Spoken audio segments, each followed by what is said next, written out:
Actually, it didn't rain this morning. It's now in the afternoon, about 3:30, heading off down to the to Cairns Central.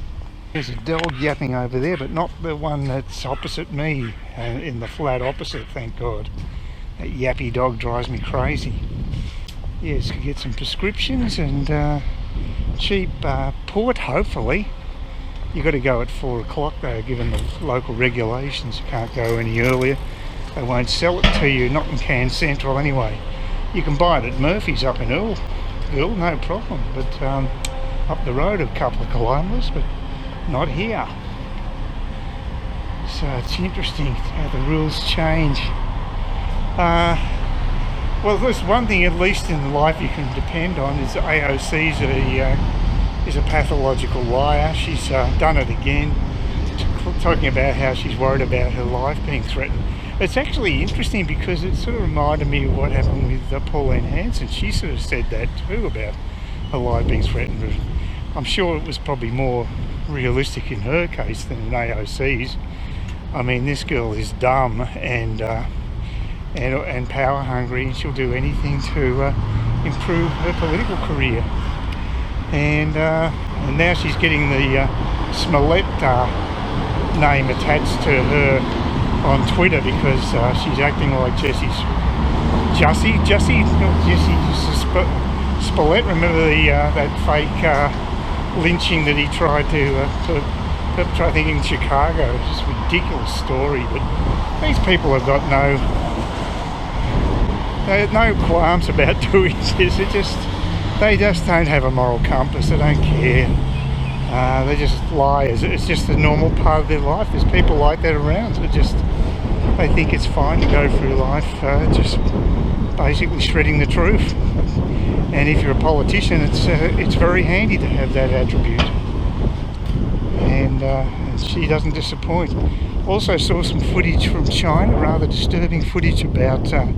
That was interesting. It reminded me of what happened in Victoria. This Chinese woman was surrounded by about 4 cops, CCP cops, I guess.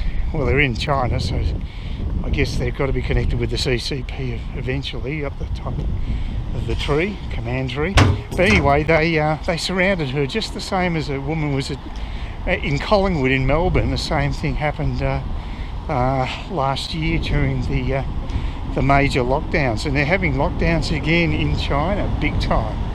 And so it's leading to more deaths from the side effects rather than the actual disease, and that's in things like suicides and what have you. All those things have gone up, and yet the actual COVID is not killing people. It's just used as a political weapon, and it's starting to backfire on some leaders like Gavin Newsom, the governor of he's a governor or a mayor, not sure anyway, but he's in power anyway with, and LA are basically now voting. They've got to get a 1.5 million votes to have a re-vote on him, and they're getting there. They're about 1.2 at the moment. They just need 200,000 or 300,000 more petitions signed, and Gavin Newsom will be recalled, which is fantastic news.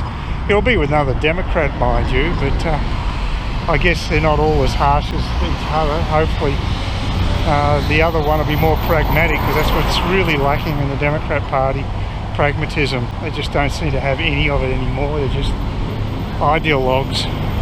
Well, I'm at PJ's again, and I almost walked past here because it looked like it was shut. It was so quiet. This is a Friday afternoon. Very strange. Apparently the Irish barmaid, a new one, I haven't seen her before, they got a lot of staff. She told me that it had been a quiet week.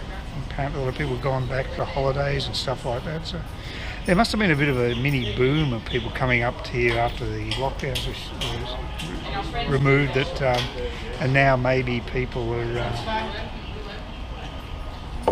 now not coming back.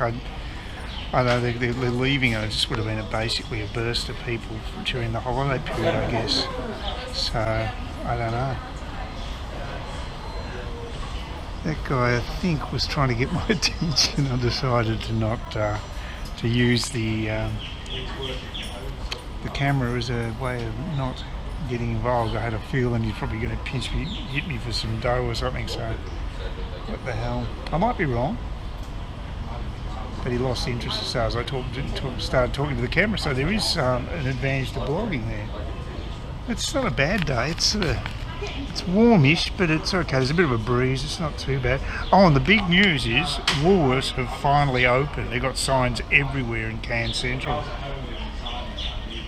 So it means that I can actually shop there, and that means I'll basically walk the length of. It's the other end of the Cairns Central complex. It's quite a large shopping mall, so it's a couple of blocks. I'd have to walk extra, but at least it'd be in air-conditioned comfort to the to Woolworths up the other end. So that's good. But yeah, looking pretty dead around here, unfortunately. I was hoping to see the South African barman here, because I tell them about what happened to Johan. They've been stuck there till July. Mind you, I don't think he's got any interest, this barman, in going back to South Africa. He's very happy he got out. So, I mean, I imagine there'd be a lot of South Africans in the same boat. Oh, nice. Yeah, at least the Guinness is good. It's gone up in price, though, I think. $8.80, that's with the discount, so it must be about $11 or more if you pay the full price. They never go down, unfortunately, but I thought it was about $8.20 last time I had a drink, so yeah, they just keep... Prices are just going up and up. I was having a discussion with a friend about this, and we think that the official inflation rates are total crap. They don't take account of a lot of things, like the house prices, new house price. The real estate market, they look at rents, but they don't look at... the statisticians don't look at the house prices themselves. Well, that's a cost to people in society. It's a real inflationary cost, so it needs to be factored in. It's probably because the RBA doesn't want to embarrass themselves and realise that they've added to this inflation in house prices by reducing interest rates to absurdly low levels. I mean, soon it will cost money to put your money in the bank, and I've just started to buy more shares because I'm just fed up with cash. So unfortunately, I only able to buy one lot last Monday. This Monday just passed. I haven't bought any other shares because the market's been pretty buoyant this week. It went up today, but the two shares I'm looking at. One of them's an almond producer, and that's a fairly stable industry, but they're at a very low point with their price, so it's a good time to buy them. You can see the dip in the market, and I think it's quite a stable item to buy into. The other one's actually looking at pharmaceuticals and generic pharmaceuticals. Apparently had a bit of competition in the US because they reduced their prices, but they got the jump on them for a while, and their share prices also dropped quite a bit. But they're paying very good dividends. The actual almond producers aren't, but if the price goes up, if it doubles or goes up more, then the dividends will also be good. But it could be just a good trade stock, because apparently demand for almonds has gone up since the COVID lockdowns have taken place. It's actually rebounded in the States, so Australia and America are the biggest almond producers apparently. States produce a lot more than us, but we still are a major player in the world market. Interesting stock to buy into. Anyway, I think it's one of those things there'll always be a demand for it. You know, health food is actually probably going to be a big growth industry. So I'm surprised that the prices have dipped so much in the stock. But that's when you've got to buy. You've got to buy when it's slow. So that's my theory anyway. Both of those stocks look interesting actually. There's I'm educating myself again in the stock market about the new stocks and the old stocks. I mean, I'd be happy to buy more IAG, which is Insurance Australia Group, which is the biggest insurer group. They're also very low level, their shares. I'm actually in profit with those ones I bought on Monday for IAG. At the height I was up about $350. I bought about close to 10 grand's worth, and but I could have taken a very quick profit on those, but they're going to pay dividends, and I've held the stock before, and I know that anything under $5 is a relative bargain with those shares, and could easily jump into the sixes or even higher once things settle down a bit in the insurance industry. So it's a good long-term bet, I think. I know those shares, and that's why I feel much more comfortable buying shares I've experienced before, the ups and downs with. I think my GrainCorp shares will do rather well too. I think this year, 21, I think will actually be a good year for them, but we'll see. Anything can happen. There's always a risk involved with shares because you're talking about supply and demand in the economy, and that can waver quite a bit. Apparently, car sales have rebounded in Australia, and that's actually affected stocks like that deal with cars. They've done really well. I've had a few missed opportunities. I could have really done a lot better from that slump that took place last March. But you can always say that. I wasn't prepared to throw the farm at buying shares because I didn't want to have the exposure so much. I wanted to keep a bit more cash, but I've changed my sentiment now. I definitely want to get the cash right down. I'll have obviously some cash, but nowhere near as much. It's just a sinkhole. You're just throwing money away. So, and Combank's doing well. So yeah, it's okay. I mean, my portfolio's in reasonably good shape. I'm still down. I'm still about 15% down overall. The last time I was up would have been years ago, but it's because the Telstra shares have dipped. A number of other shares have done poorly, but Combank has made up for a lot of them, and also the GrainCorp one's doing okay. Let's see, it goes ups and downs. You got to cop that. Another thing about BJ's, just had a drink there. It was very quiet. They didn't seem to give us stuff about contact tracing. There might have been a sign about it. You still have to sort of walk. You have to have an entrance queue and an exit queue into the pub, although one guy was walking the opposite direction through the entrance to get outside, so obviously he doesn't give us stuff about that either.